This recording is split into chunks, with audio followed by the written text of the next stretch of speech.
Hello everyone and welcome back to GTA Online. Do you fancy having a look at another car from the new GTA Tuners DLC? Well, it's me, longclawvalyriansteel, and I've purchased all the new cars that were released with the Tuners DLC, and I'm customizing them in my mod shop and at the LSCM2.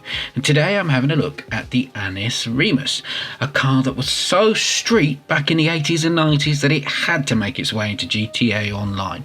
It's based on the Nissan Silva S13, but there are whispers of a Toyota Corolla and the Integra as well. It's got some personality, let me just say that, and it may be the best drifting car in GTA. Well, have I got a treat for you? Do you want to know more? Well, you're gonna. Let's go.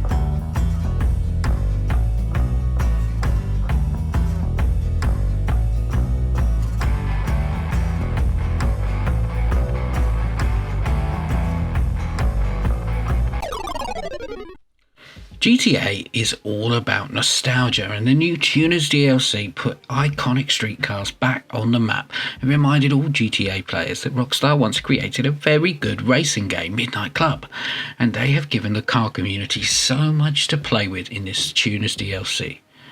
I bought all 10 new cars on the day they were released, and you can see a video for this on my channel, but I've taken my time in customising some of them as I want to unlock some of the hidden mods, the wheels and the finishes that come when you start ranking up your reputation. The Remus is a great looking car, and like its real life inspo, the Silver and the Skyline, it drives very well too.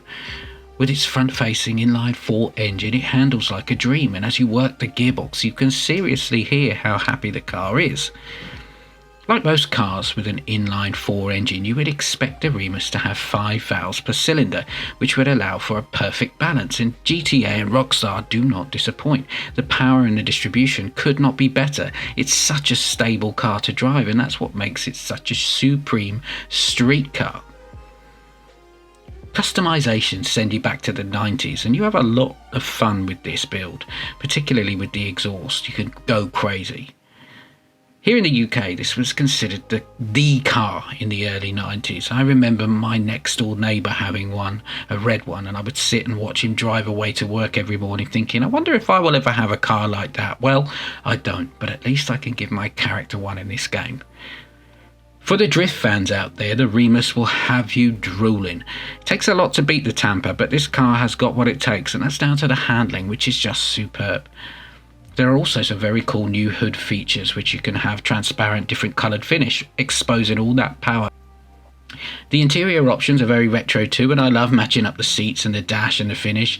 Speaking of colours, I have a plan for this since I already had a sneak peek at the liveries. If you're watching this video on YouTube and TikTok, don't forget to subscribe and follow, and please interact with the video so more people get to see it, as I believe my content deserves to find its audience. I spend so much time making videos and I really want to grow my channel, so thank you for that. I put some secondary chrome finish on the lower part of the car and all those secondary mods, and I'm going to go with the crew colour and this lightning flash that's opened up since I started ranking up. And I'm pushing the suspension down just a little bit, and for the wheels I want to try some colour. I've actually added some new wheels since I made this video, which you can see in the intro. I unlocked them just recently when I reached rep level 37.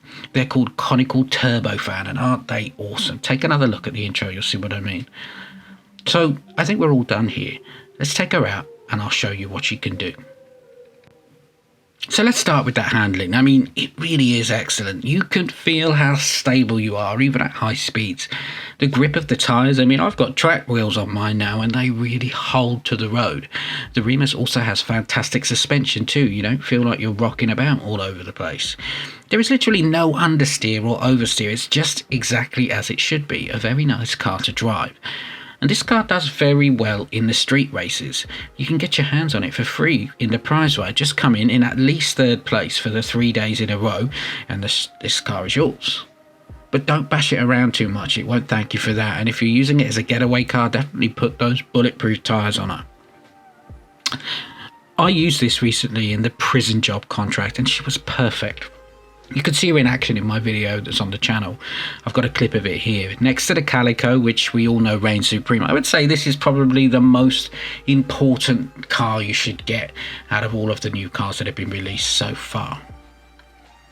Of course, there are a lot of new cars, and there's 7 more coming over the next few weeks, so there's a lot of money tied up in this DLC, but with the Kyberika heist, you can really make bank easy enough.